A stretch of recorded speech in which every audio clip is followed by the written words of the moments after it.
لیے احرام باندھنے کے لیے آپ سمجھ لو اچھی طرح، بعض لوگ ایسے باندھتے ہیں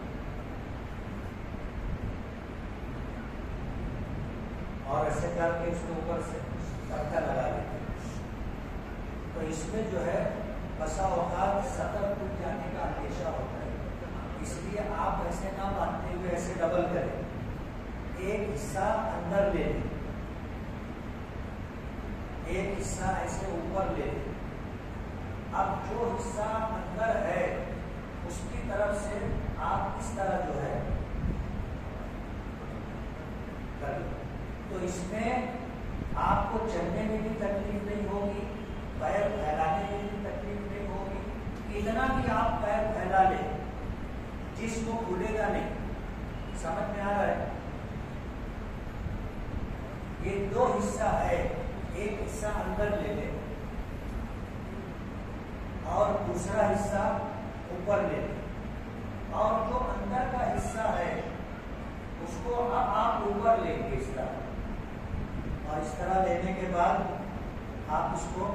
لپیٹ لیں۔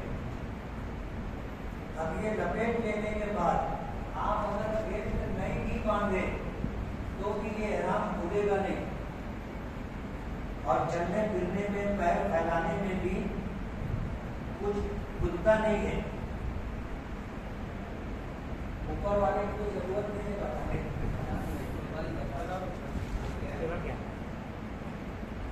اوپر کا جو احرام ہے، ہم لوگ جب احرام باندھیں گے تو اس طرح ہمارا احرام رہے گا، اور ہمیشہ ایسے ہی رکھنا ہے، اسی طرح جب ہم کو طواف کرنا ہے، وہ نفل طواف نہیں، عمرے والا طواف یا حج والا طواف زیارت، تو اس وقت ہم کو استوا کرنا ہوگا۔ استوا یہ ہے کہ اب داہنا کاندھا ہم کھول لیں،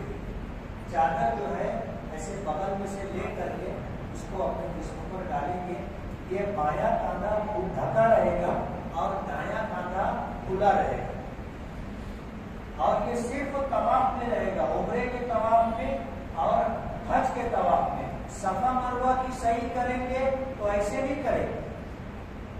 جو ہی ہمارا طواف ختم